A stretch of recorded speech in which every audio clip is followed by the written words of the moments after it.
Hola, buenos días. ¿Se oye bien? Sí. El Elkarrekin Podemos Esnatu Leioa es una candidatura de trabajadores, conocedores de la precariedad laboral.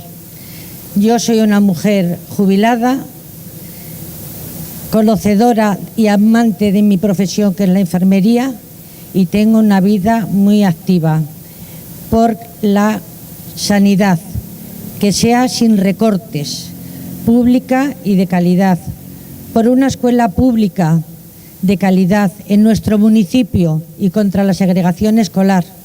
Apoyo a los pensionistas con todas las reivindicaciones que son muy justas y no queremos una privatización de estas. Apoyo al municipio vecino donde quieren tirar su edificio porque es antiguo y es mucho más rentable hacer un pelotazo urbanístico y mandarlos a un tercer edificio lleno de cristales donde no tienen posibilidad y accesibilidad para ello. El programa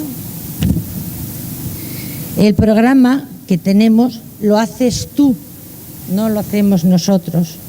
Abrid vuestros ojos, mirad vuestros barrios, proyectar su futuro y traernos juntos, trabajaremos en ello. Somos un grupo multidisciplinar, actores en el municipio, trabajando por la calle. No queremos un barrio dormitorio, un municipio donde desde el teatro hasta la última parte de él no tenemos una comunicación y una vida social. Queremos un barrio, un municipio limpio, sociable y con vida propia. Tú eres quien decides qué es lo que se debe de hacer.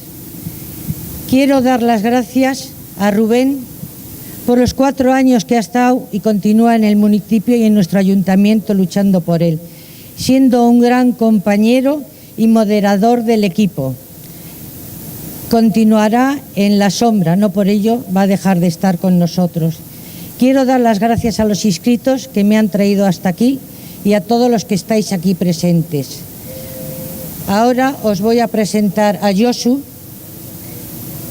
que es nuestro candidato independiente, que lleva tiempo colaborando con todos nosotros y sus proyectos nos apoyan y nos ayudan a llevar el trabajo adelante. Gracias.